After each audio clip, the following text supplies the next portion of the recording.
Hello students, welcome back. मैं हूं सागर गोरे और हम लोग पढ़ रहे हैं 12th का बायोलॉजी, जिसमें हमने स्टार्ट किया है circulatory system and body fluids के बारे में।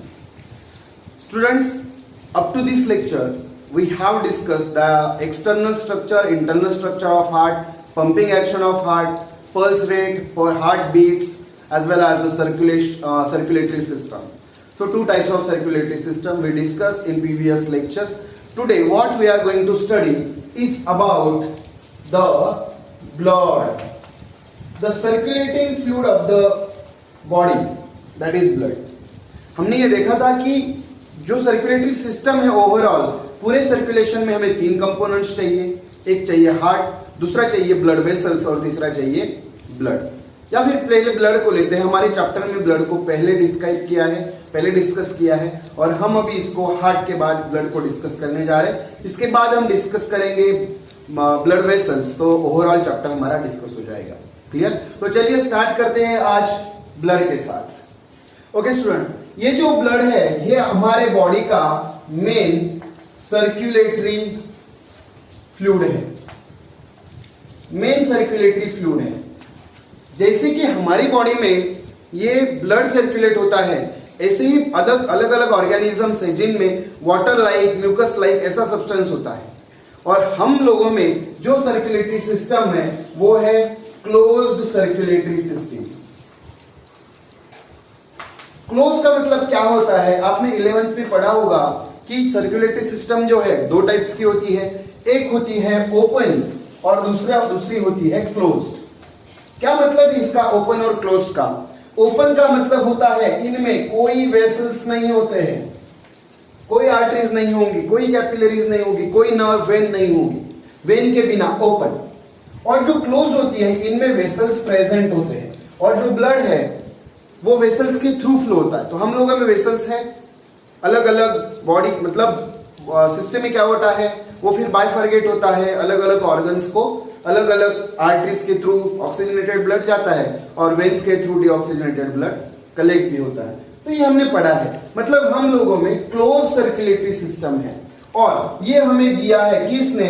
तो this is given by William Harvey. किसने दिया?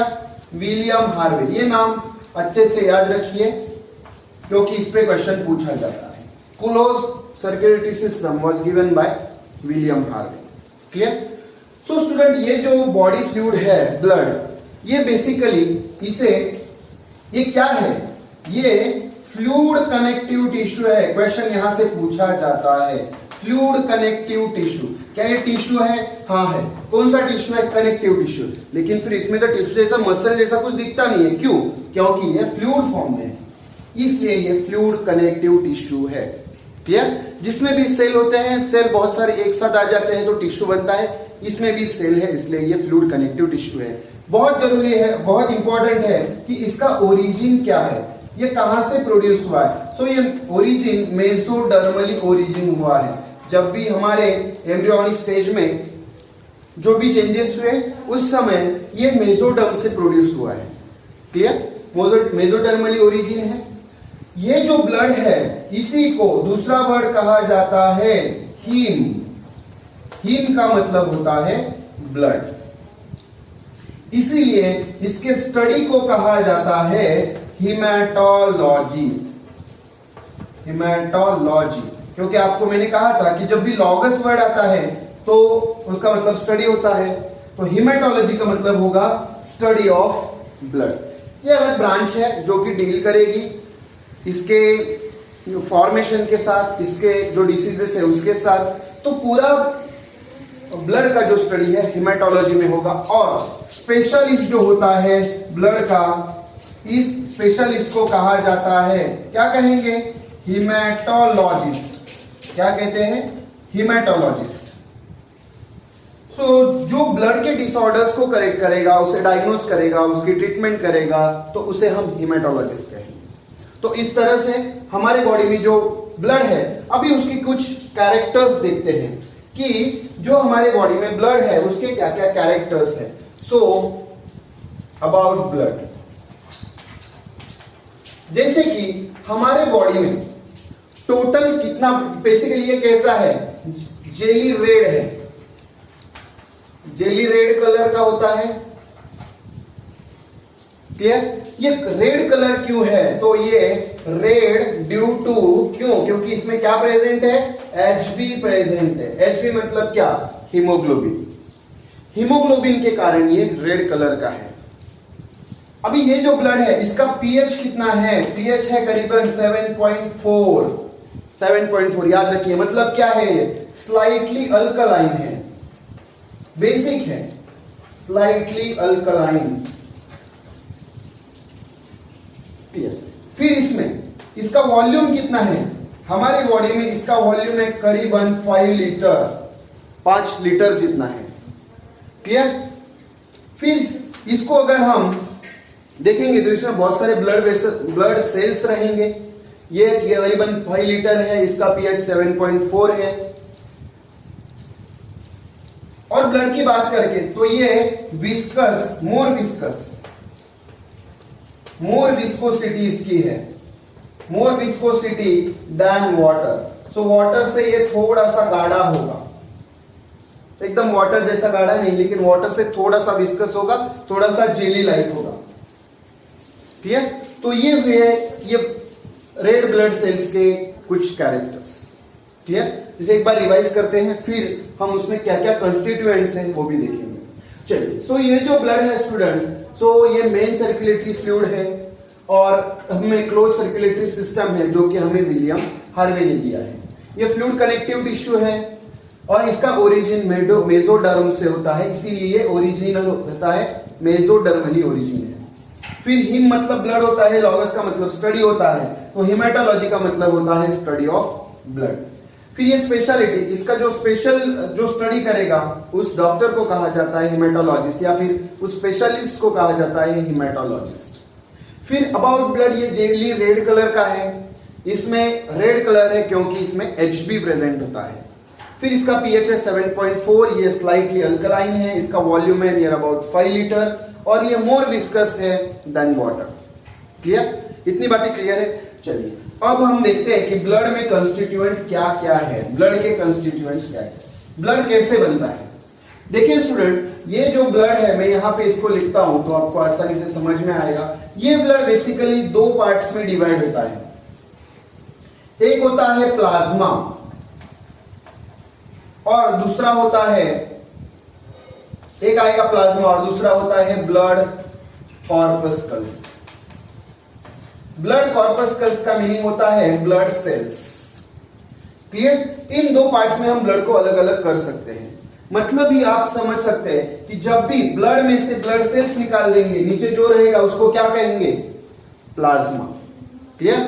सो याद रखिए, अभी मैंने कहा था कि रेड ब्लड सेल्स मतलब Hb के कारण ये रेड हो रहा है, तो प्लाज्मा कैसा रहेगा?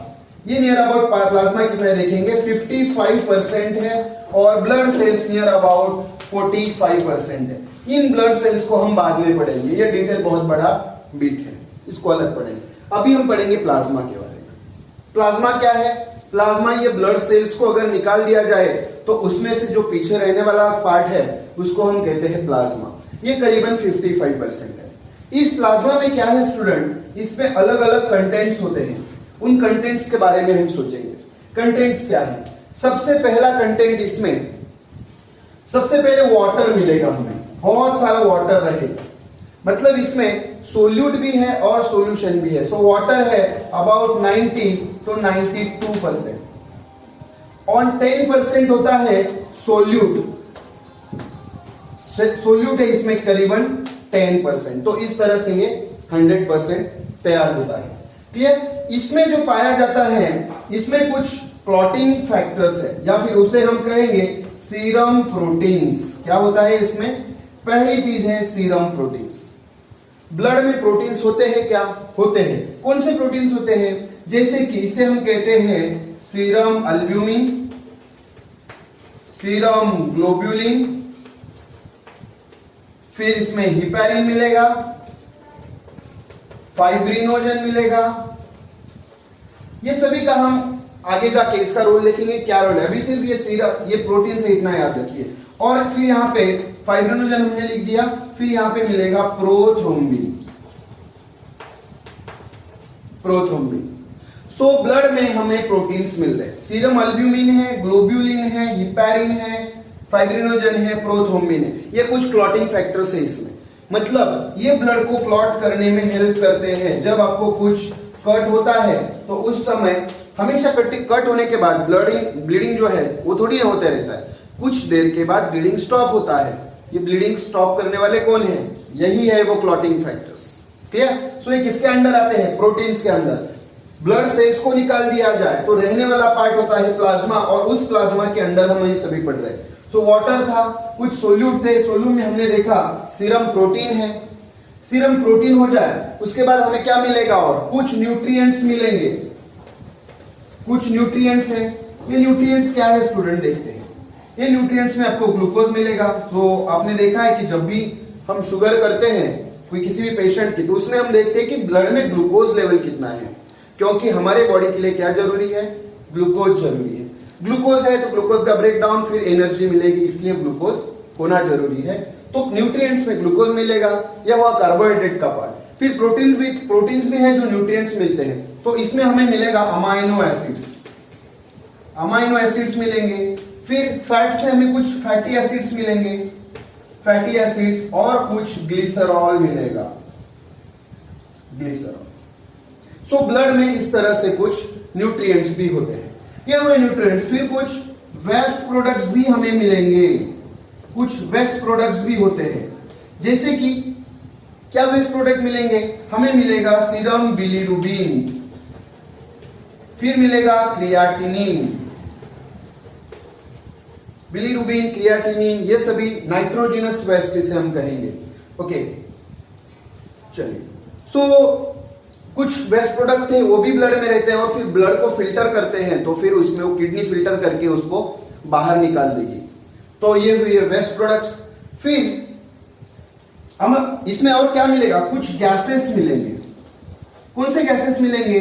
इसमें CO2 मिलेगा, हमें कुछ O2 मिलेगा, कुछ नाइट्रोजन भी हमें इसमें कुछ प्रमाण पे मिल सकता है, कुछ क्वांटिटी में नाइट्रोजन भी मिलता है।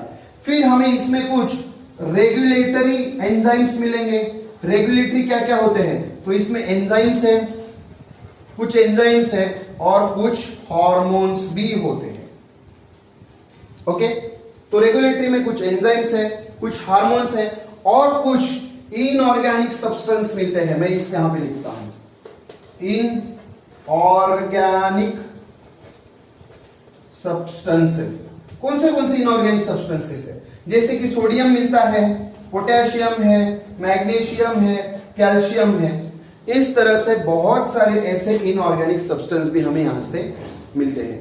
ओके, चलिए अभी इसको एक बार फिर अच्छी तरह से देखते हैं। देखिए, जो ब्लड होता है इसको हम दो पार्ट्स में डिवाइड करते हैं।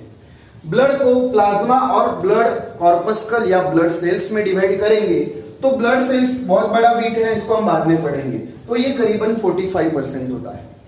क्लियर? फिर आता है प्लाज्मा पार्ट, मतलब ब्लड है पूरा रेड, उसमें से हमने प्लाज्मा निकाल लिया या ब्लड सेल्स निकाल लिए, नीचे क्या रह रहा है? प्लाज्मा रह रहा। तो इस प्लाज्मा कितना है? 55% है प्लाज्मा। ये इस प्लाज्मा में वाटर कितना है? मैक्सिमम पार्ट इसमें वाटर है, तो वो 90 to 92% है। ये प्लाज्मा का कलर याद रखिए, ये स्लाइटली अल्कलाइन है, अल्कलाइन है, और इसे कहा जाता है स्ट्रॉ कलर, थोड़ा सा येलोइश होगा। ये स्ट्रॉ कलर है, अलग इसका कलर एक दिया हुआ है, स्ट्रॉ कलर है। फिर इसमें वाटर होता है 90 से 92%, सोल्यूट होते हैं 10%। सीरम प्रोटीन्स, ये अच्छे से याद रखेंगे, इसमें से बहुत सारे प्रोटीन्स। सीरम अल्ब्यूमिन है, अल्ब्यूमिन ये हमारे ऑस्मोटिक प्रेशर क्रिएट करता है, और फिर बॉडी में वाटर लेवल कम करने का काम अल्ब्यूमिन का होता है। फिर आता है ग्लोब्यूलिन। ग्लोब्यूलिन बहुत सारे हैं जो बॉडी में आर्मी बन के काम करते हैं, या फिर इम्यूनिटी के लिए काम करने वाले ग्लोब्यूलिन है। हिपैरिन, ये ब्लड को क्लॉट नहीं होने देगा। फाइब्रिनोजन, क्लॉटिंग करने में हेल्पफुल है। फिर प्रोथ्रोम्बिन, प्रोथ्रोम्बिन से थ्रोम्बिन बनेगा जो कि फिर थ्रेड बनाता है, इसीलिए हमारा क्लॉटिंग होता है। तो हम आगे देखेंगे कि नियर अबाउट ऐसा कभी नहीं होता है कि आपको कभी कट हो गया और फिर हमेशा के लिए ब्लीडिंग होता रहा। कभी ना कभी आपका ब्लीडिंग रुकता है, कभी ना कभी, मतलब उसका टाइमिंग है 2 से 6 मिनट, 2 to 6 मिनट्स। क्लियर? सो ये हुआ आपका प्रोटीन्स। फिर है न्यूट्रिएंट्स। जो भी सेल के लिए न्यूट्रिएंट लेके जाता है ब्लड, तो कौन से न्यूट्रिएंट्स होते हैं? तो ग्लूकोज होता है, अमाइनो एसिड्स होते हैं, फैटी एसिड्स होते हैं, ग्लिसरॉल होते हैं। हमने देखा है कि ग्लूकोज तो हमारी एनर्जी के लिए लगता है, फिर अमाइनो एसिड्स जो प्रोटीन्स बनाते हैं, फिर फैटी एसिड और ग्लिसरॉल है जो फैट से लिए जाते हैं। और यही फैटी एसिड्स और ग्लिसरॉल जब बढ़ जाते हैं तब बॉडी में फैट बढ़ जाता है और उसी से फिर हार्ट डिसीजेस होने लगते हैं। इसलिए इनका कंट्रोल में होना भी जरूरी है। फिर आता है वेस्ट प्रोडक्ट्स। जो भी बॉडी यूज करती है उसको कहां पोर करेगी? ब्लड में पोर करेगी। और फिर ब्लड में पोर करने के बाद ये सीरम बिलीरुबिन, सीरम क्रिएटिनिन, ये फिर किडनी के थ्रू जो वेस्ट मटेरियल है उसको बाहर यूरिन के थ्रू बाहर एक्सक्रीट किया जाता है। कुछ स्वेट के साथ भी एक्सक्रीट हो जाएगा। सो बिलीरुबिन येलो कलर का है और क्रिएटिनिन जो किडनी से बाहर आता है। क्लियर? फिर गैसेस है। ब्लड में कुछ CO2 मिलेगा, कुछ O2 मिलेगा, कुछ नाइट्रोजन भी मिलेगा, तो ये गैसेस भी ब्लड में होते हैं। और फाइनली होते हैं कुछ रेगुलेटरी एंजाइम्स और हार्मोन। ये बहुत ज्यादा इंपॉर्टेंट है कि हमारी बॉडी में जो भी रिएक्शंस हो रही है वो रिएक्शन एंजाइम्स के थ्रू हो रही है। ब्रेक डाउन का काम एंजाइम्स कर रहे हैं। और हार्मोन्स, ये हार्मोन्स इसलिए जरूरी है क्योंकि बॉडी का जो रेगुलेटरी मैकेनिज्म है पूरे, ये हार्मोन्स क्या है? ये हार्मोन्स मैसेंजर्स है। इसे हार्मोन्स को क्या कहा जाता है? मैसेंजर्स। हमारी बॉडी में क्या करना है क्या नहीं करना है ये मैसेंजर्स डिसाइड करते हैं। तो बॉडी में जो कुछ भी न्यूज है, जो कुछ भी मैसेज है, उसको लेके जाने वाले हार्मोन्स होते हैं। ये सब हम डिटेल पढ़ेंगे, लेकिन ये होते कहां पर है? ये होते हैं ब्लड में। और कुछ इनऑर्गेनिक सब्सटेंसेस है जैसे कि सोडियम है, पोटेशियम है, मैग्नीशियम है, ब्लड को फॉर्म करने वाले कैल्शियम होते हैं। तो ये सभी इनऑर्गेनिक सॉल्ट्स के अंदर हम लोग पढ़ते हैं। क्लियर? सो ये जरूरी है, यहां पर हर एक क्वेश्चन से, हर एक वर्ड से क्वेश्चन आपको आएगा। सो ये इसके परसेंटेज इंपॉर्टेंट है। फिर ये सभी चीजें आपको याद रखनी है वन बाय वन। अगर इस पे क्वेश्चन आता है कि इसके कॉन्स्टिट्यूशंस आपको लिखने हैं तो ये कैसे लिखेंगे आप, वो एक बार देख लेते हैं। सबसे पहले यहां पे शुरू होता है प्रोटीन्स से। सो प्रोटीन्स है, उसके बाद फिर न्यूट्रिएंट्स है, उसके बाद फिर वेस्ट है, नाइट्रोजनस वेस्ट है, उसके बाद गैसेस है, ओके, और फिर रेगुलेटरी एंजाइम्स है और इनऑर्गेनिक सब्सटेंसेस है। ओके, तो इसको PNWGRI ऐसे आप याद रख सकते हो, लेकिन ऐसे भी कह सकते हो प्लीज। यहां P से लिखेंगे प्लीज, NW से लिखेंगे now, go, please now go return to India. Okay, ऐसे आपको याद रखना है, please now go return to India. Clear? तो इस तरह से आप, अगर ओवरऑल आपको 5 मार्क का या 7 मार्क का क्वेश्चन आता है तो आप इस तरह से इसे लिखेंगे। Clear students? So I hope ये आपको समझ गया है। ये जो ब्लड कॉर्पस्कल्स की बात है जिनमें 3 टाइप्स के सेल्स मिलते हैं, ये red blood cells, white blood cells और प्लेटलेट्स, इसके बारे में हम नेक्स्ट बिट में इसको डिस्कस करेंगे। सो इसको अच्छी तरह से आपको याद रखना है कि कौन सा फैक्टर किस में आता है, जैसे कि फैटी एसिड, ग्लिसरॉइल्स है, ये न्यूट्रिएंट्स है, फैट के कंस्टिट्यूएंट्स है। क्लियर? So keep study. हम मिलते हैं ब्लड कॉर्पस्कल के साथ बहुत सारी अलग अलग ट्रिक्स के साथ जिससे आप इसको याद रख सकेंगे। ठीक है स्टूडेंट? सो पढ़ते रहो। Thank you so much.